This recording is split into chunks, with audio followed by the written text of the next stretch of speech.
Hey guys, welcome back to Clownfish TV. This is Kneon. I'm here with Geeky Sparkles. Hello.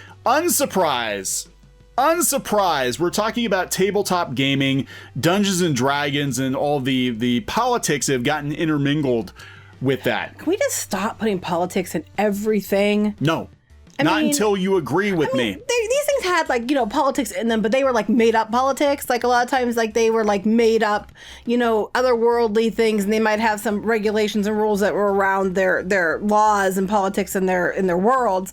It wasn't like what we see now, where it's literally shoved into everything. It's like, oh, I smell fun.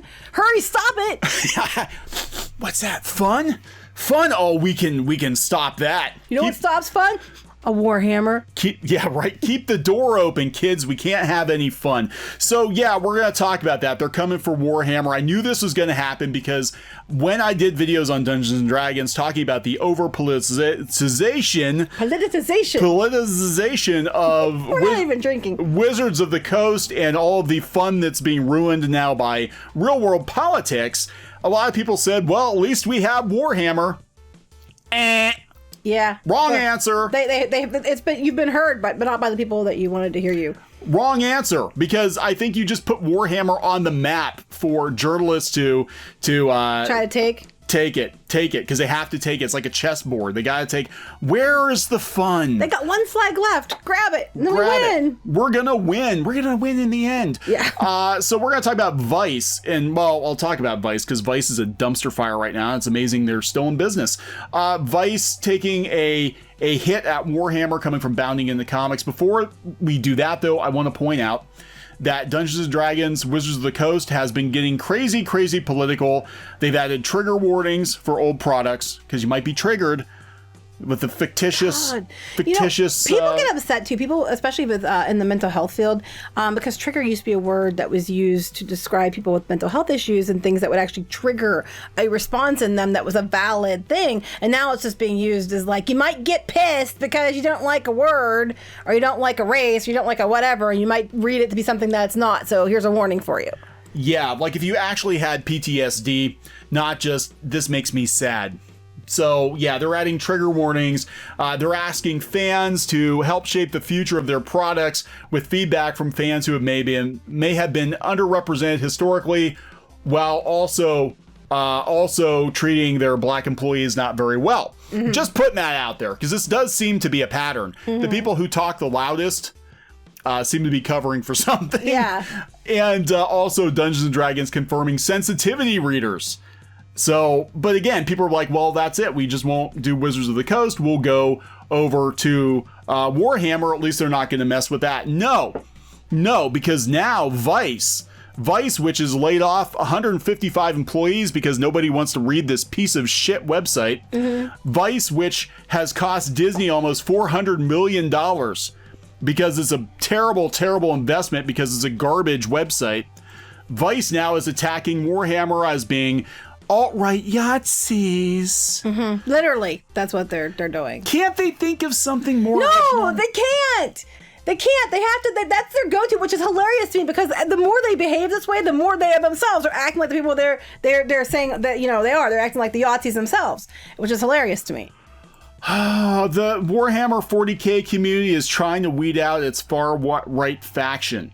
I didn't know there was a far-right faction in Warhammer. I just thought you were just, I'm sorry, the picture down here. So this is by Pauly Doyle. Pauly Doyle, who really thinks that Warhammer is just awful. It's just awful. It's got yahtzees. And we're talking about, oh my God, you know what? They're going to ban Yahtzee.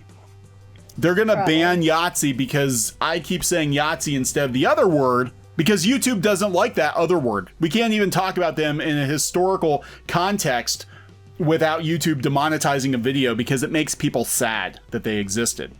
History will repeat itself then, I guess. In the article, Doyle claims that the creation of a meme depicting then presidential candidate Trump as the God Emperor of mankind led to closed 40K Facebook groups becoming a repository of racism and far-right content. Wait. But it's not. But wait a minute. But isn't Twitter to me is a repository of far-left content?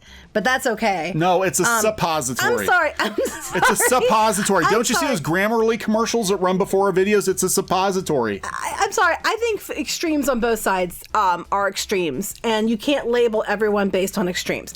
Even if you politically lean the same way as those people or not, there are extremists on both sides. Saying each side always wants to point out the other side and say, "Oh my God, look at all the extremists," and it's like, but there's one, there's always the other. There are two. There always are. You know, there's two sides to a coin, two sides to everything. There are two extremes always. So where you have extreme, like, far right people, they're calling alt-right yahtzees. You have the extreme far left at the same time. So, you know, this is like ridiculous to begin with because they were led to these groups on Facebook. Well, Twitter kind of is like ridiculously far left. And it's exact same thing. Stop making sense. You're gonna confuse people. Well, I'm going to actually let people think for themselves and not tell them what to think. No, you have to tell them what to think. Always do your homework and think for yourselves. We are the media, damn it. We have to tell people what to think and believe, and I am the God Emperor of the Reef. That's right. And well, even that was funny when you did the Thanos thing on what is it called, the Reef now? It's the CLOWNFISH Discord. The unofficial. It was so funny. He started changing stuff. People were like, oh my God, stuff's changing. We've been hacked. What's going on? And then of all the things he could pick, he picks Thanos with a big puff of smoke saying, I am here. And I was like, what's wrong with you? It's funny. It was the first time I popped onto the Discord in like 3 months. And I came in to clean it up. To snap it. I was either snap it or change it because so we decided to change it so we didn't snap it. Anyway. So they're posting memes. So let me get this straight. It's a well drawn picture though. That is I can't look at that laughing though. It's so It would have been funnier if Trump's face were also on the knee pads too. Like Hordak. Yeah. No, if it was Hordak, he'd be on the codpiece and everything. Oh yeah, Hordak puts his face on everything. It's including freaking his codpiece. Weird. It's weird. But yeah, so let me get this straight. So we're talking about tabletop gaming. They bring up a Trump meme and other memes follow. Because that's usually what happens with memes. Right. You post a meme and then other people's other people's memes back. Right. It's like a contest. Everybody knows this. It's like, meme wars. Like, you just meme the hell out of things. He looks very, very serious, Paulie. He does not. No, he's got a smile. He's smirking. He's smirking because he knows he's going to be out of a job. So he's going to take as many of you alt-right yahtzees with him as possible. As many of you shitlords. We're going to take you down. We're going to win in the end. Doyle proceeds to promote the Feminist No More Damsels charity, which seeks to create a more inclusive atmosphere in the London wargaming scene. But there are women that play it already. The charity had previously penned a letter to Games Workshop, manufacturers of Warhammer, that demanded the company further elaborate on their plans to make Warhammer more inclusive for everybody. The discussion then turns to Arch Warhammer and his ongoing campaign to push back against Game Workshop's divisive statement. I'm confused. If the game's out there and everybody can play it and no one's being kept from playing it, how is it not for everybody? Warhammer's been around forever. And lots of people played it. And lots of people that are diverse play it. So yes. they never thought, I can't play this game. It's not for everybody until now. I remember when I was a kid going to the comic shop and they had the Warhammer table set up in the back.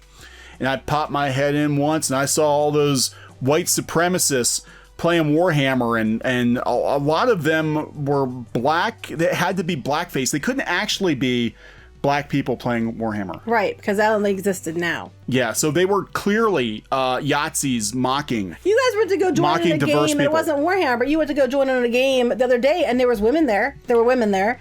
But it's not for everybody. Yeah, it's not for everybody. I mean, well, that wasn't Warhammer, but still. Yeah, she scowled at me. She didn't like me. So anyway, I was not allowed. It wasn't for everybody. I was not allowed to join the group. I was not allowed to join the cyberpunk group. I was very, very The two white guys were kicked out. The two white guys were kicked out. So Doyle writes, said that Arch says he does not identify as a member of the far right. Here's what we have learned. Here's what we have learned in our relatively short time on YouTube talking about this stuff. It doesn't matter if you say you don't identify as a member of the yahtzees. Right. How you identify only matters as long as people are identifying you for you. That is it. They will identify you for you. Even though I can say I have never voted for a Republican in my life. It doesn't matter. I'm still somehow far right. Right. Go figure. If you're in the middle, we're moderate and left. We are still alt-right because we aren't far left. So it doesn't matter even if you have been a Democrat your entire life. You are now far right because you didn't do what they wanted, and you didn't give them the statement they wanted, which will never be enough. No. You didn't bend the knee and do everything they said that you should do to prove that your allegiance, which will always be questioned, no matter what, because one person questioned it. It doesn't matter because they've labeled you. They have decided what you identify as. Respect people's identities, respect their pronouns, unless they are the ones assigning those identities and pronouns to you. And then you have to go by what they say because they said so. Look, this is the gaming community. Have you played games online? Have you played video games? If you've played games online, even played games in person, have you played games online with a headset? Have you done that? No, because what happens is we've got these people that are new to a hobby. They come into it, and they're appalled. They're appalled, but it's like, this is what it is. I'm not saying you can't call people out for shitty behavior or whatever, but like, coming into a hobby, saying you're a fan of a hobby, coming into it, and then immediately demanding everything about the culture, everything changes. You're not a fan of that thing. No, you just, You're not. You want to come in and change it. But I was going to say real quick, back to it's not tabletopping, but people who played game with the headset. Have you ever had a 6-year-old say "effity blink blink blank" at you? You will if you play with the headset on a video game. Oh, yeah. I do want to tell a funny story. I don't know if my sister listens to this or not, but it was so flippin' funny. I have to share it. So somebody was assuming because she was playing games that she was, she was a lesbian, and they were like, and I'm quoting here, so just I'm learning you, it's going to be bad. They're like, do you like pussy? Do you like pussy? And she goes to him, why? Do you want to show me yours?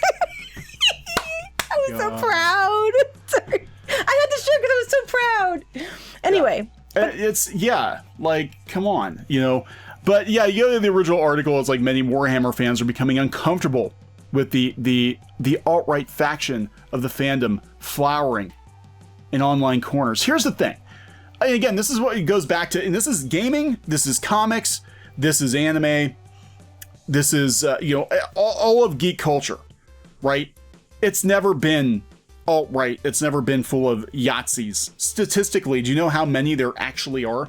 They're really not many. And when you've got people out there looking for problems, everywhere, and they come into a scene that, people they let it rip, mm-hmm. People maybe they get too comfortable around each other. They rip each other, and sometimes you do make jokes that are off color or you shouldn't make. Right.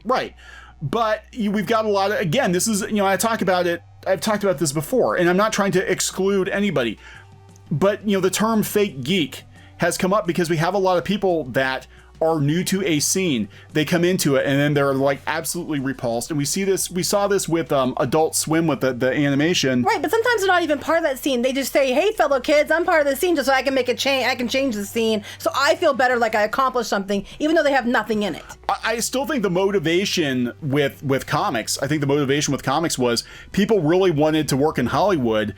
They used comics as a step stool, but then they realized that the comic book scene was a little too toxic. So they had to clean it up to make it right for them. But the thing is, by them cleaning up, sometimes they make it toxic in another direction. Like nothing sells? Well, no, it's that or the fact that... Witch hunts online? Yeah, or the fact that you're excluding people based on race, gender, sexual orientation, and then they turn around and do the exact same thing. I mean, I'm sorry, doing the same thing to the people that you think are the ones behind what did it to you does not make it... Two wrongs don't make it right. I'm sorry. If you truly believe in that there shouldn't be these discrimination things, which I personally believe there shouldn't be. Yeah. If there shouldn't be those and you truly believe that, then you wouldn't yourself turn around and do the exact same thing. Right. And that's the thing. And that's what's scary about this movement, and people are pushing back against it, is these people that have invaded the fandoms and they come in and they want you, like, look at comics. Comics rolled over. You have to, if you want to work in the comic book industry, you have to give some big flowery speech on Twitter to prove that you're the right kind of person. And maybe they'll throw you a crumb from a dying industry. But if you're somebody who gets mistaken for your beliefs or opinions, they mistake what you're saying and they try to come after you. You're mistook and they try to come after you. No matter how much you say they're wrong and apologize, it's never enough. No, so I mean, you're better off, and I think a lot of gamers especially, because they're competitive, gaming's competitive. Gamers push back, anime is pushing back, comics rolled over.